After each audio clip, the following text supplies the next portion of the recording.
नरेंद्र मोदी हो या अमित शाह हो, वो सभी कहीं कोई मुकाबले में आप लोग हैं ही नहीं। देखिए क्यों डरना है? देखिए ना, जब आदरणीय प्रधानमंत्री अरे यार और किसका देश मोबाइल के आ रहा है यार? चुप। सुबह से शाम तक आजकल उनके दिमाग में अरे इसमें तुम्हारा मोबाइल है। इंडिया का मुद्दा सवाल है। अरे इधर कहाँ, इधर इधर डब्लू का सर है। जब से इंडिया बना तब से इतना घबराहट है कि सपना में भी इन लोग को इंडिया याद आता है, क्योंकि गद्दी अब जाने वाली है। तो गद्दी जाने वाली है, तो ये घबराहट में जो सुबह से शाम तक ये बोलते रहते हैं, उसका कारण ये है कि वो हताशा में है, घबराहट में। अब आप बताइए कि संसद में अविश्वास प्रस्ताव पर बहस हो रहा है। अविश्वास प्रस्ताव पर जो भी कोई पार्टी ने कोई बात रखी तो सरकार के कार्यक्रम की, सरकार की आलोचना की लोगों ने। तो जब आदरणीय प्रधानमंत्री जी जवाब दे रहे थे तो उनको अपने जो 9 साल में किए गए काम की न चर्चा करते कि हमने ये किया, हमने ये किया, तो वो कुछ तो है नहीं उनके पास, क्योंकि 9 साल में कुछ किया ही नहीं उन्होंने। 5-7 साल तक तो वो उज्ज्वला योजना, आयुष्मान भारत का डंका पीटते थे। उज्ज्वला योजना का हश्र ये हो गया कि 95% घरों में जो सिलेंडर इन्होंने बांटा था, वो सिलेंडर ढनमना रहा है, कोई उसको भरा नहीं रहा। कहे कि 1400 रुपये सिलेंडर का दाम हो गया। तो महंगाई आपके नियंत्रण में नहीं है। आपकी योजना जो आपने चलाया वो फेल कर गया। आयुष्मान भारत के बारे में अभी सीएजी का रिपोर्ट भी आप लोग देख चुके हैं। सीएजी का रिपोर्ट में साफ साफ लिखा हुआ है कितना टेलीफोन नंबर पर कितने लोगों को आयुष्मान भारत का लाभ मिल गया। तो ये सारी योजना, तो कोई काम तो उन्होंने किया नहीं, तो कोई अपना बखान तो कर नहीं रहे थे और अपने किए गए काम की चर्चा कर नहीं रहे थे। तो 1.5 घंटा तक भाषण जो दिए वो इंडिया गठबंधन पर दिए। घमंडिया गठबंधन है तो फलाना गठबंधन है। अरे कुछ भी गठबंधन नहीं तो फैसला जनता न करेगी। 2024 में जनता फैसला करेगी। आप अपना जो काम किए थे उन्हें बताना चाहिए, तो नहीं बता पाए और हताशा में, हड़बड़ाहट में, और जो उनके ऊपर जो नए गठबंधन का जो अलायंस हुआ है, विपक्षी एकता जो हुई है, उसका उनके ऊपर असर है और उनकी पूरी पार्टी पर असर है, पूरी सरकार पर असर। इसलिए आजकल दिन भर उसी पर चर्चा करते रहते हैं। आश्वस्त किया कि हम तीसरी बार भी आएंगे और देश की जो अर्थव्यवस्था। अरे तो ये तो बताइएगा कि देश की अर्थव्यवस्था कैसे दुरुस्त करिएगा। कहीं भी तो जुमला नहीं कर रहे हैं। 2014 में कहे कि 2 करोड़ लोगों को रोजगार देंगे प्रति वर्ष। 10-10 लाख रुपया, 15-15 लाख रुपया सब गरीब के खाता में पहुंचाएंगे। सब विदेश में जितना काला धन है उसको वापस लाएंगे। ये सब तो कुछ हुआ नहीं। अब बाद में उनके गृह मंत्री जी ने कह दिया कि अरे चुनाव के टाइम में तो ये सब जुमला कहा जाता। तो जिस पार्टी की मंशा और जिस पार्टी की नीयत ये रहे कि चुनाव में जनता से किए गए वादे को आप जुमला साबित करिए, उस पार्टी से क्या उम्मीद करिएगा कि आप देश की अर्थव्यवस्था सुधार देंगे। देश की अर्थव्यवस्था कैसे सुधारिएगा ये न बताइए।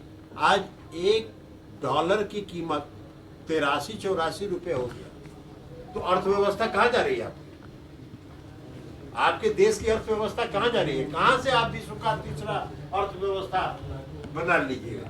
ये सब कई चीजें हैं जिसको वो जुमला अभी कहेंगे और 24 में जब चुनाव हो जाएगा तो कहेंगे वो तो जुमला था। तो ये तो जुमलेबाजों की पार्टी है, जुमलेबाजों की सरकार है और इसलिए हम लोग भारतीय जनता पार्टी को बड़का झूठा पार्टी करते हैं। सर, राजभवन राज्य सरकार के बीच में तानाशाही का मुल्क में। चलिए ये राजभवन और राज्य सरकार की बात हम नहीं करेंगे, हम राज्य सरकार नहीं है। सर हरिवंश जी का नाम इसी में हरिवंश जी देखिए 9 अगस्त 2022 के बाद जब से हम लोग एनडीए से अलग हटे तब से आज तक हरिवंश जी हम लोग की किसी बैठक में नहीं आते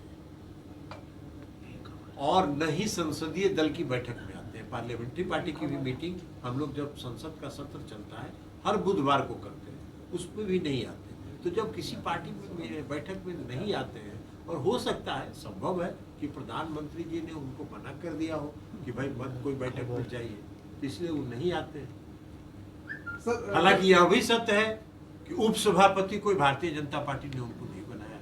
उपसभापति भारतीय जनता पार्टी को तो राज्यसभा में बहुमत है नहीं, तो यह क्षेत्रीय पार्टी के वोट के बल पर वो बने, और क्षेत्रीय पार्टी के वोट के लिए माननीय मुख्यमंत्री नीतीश कुमार जी ने सभी क्षेत्रीय पार्टी के नेताओं से व्यक्तिगत फोन करके वोट मांगा उनके लिए, और तब वो चुनाव जीते।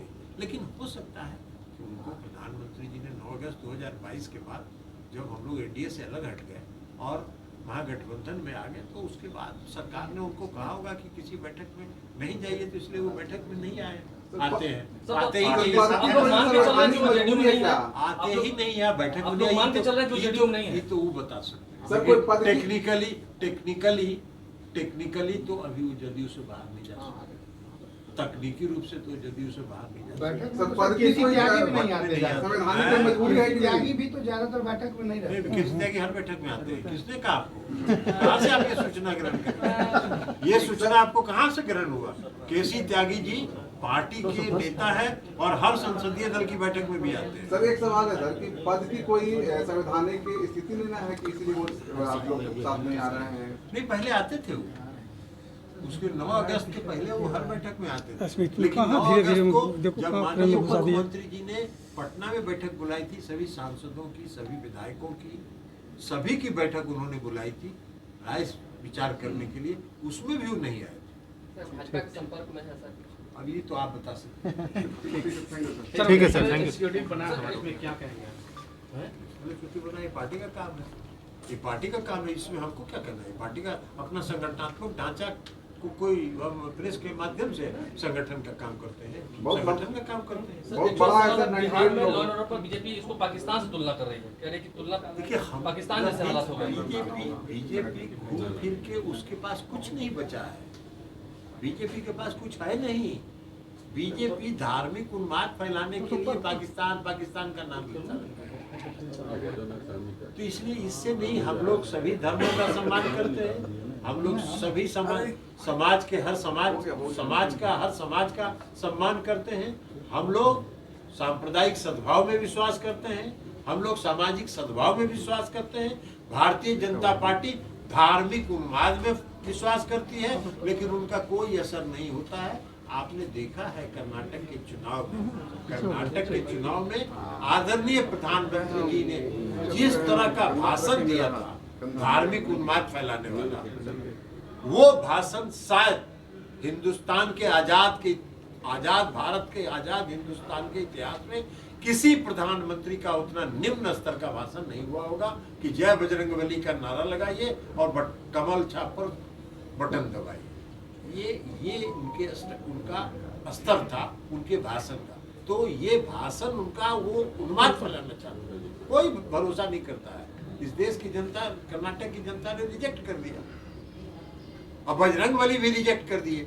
बजरंगबली भी देखे कि भाई कहाँ पूरा आपके पाप का तो इतना घड़ा बढ़ गया है यार, पाप का घड़ा भरा हुआ है और झूठो बजरंगबली का नाम ले रहे हैं, हमको भी बदनाम कर रहे हैं, अपने पाप में भागीदार बना रहे हैं। बजरंगबली ने कहा कि मेरा जान छूट।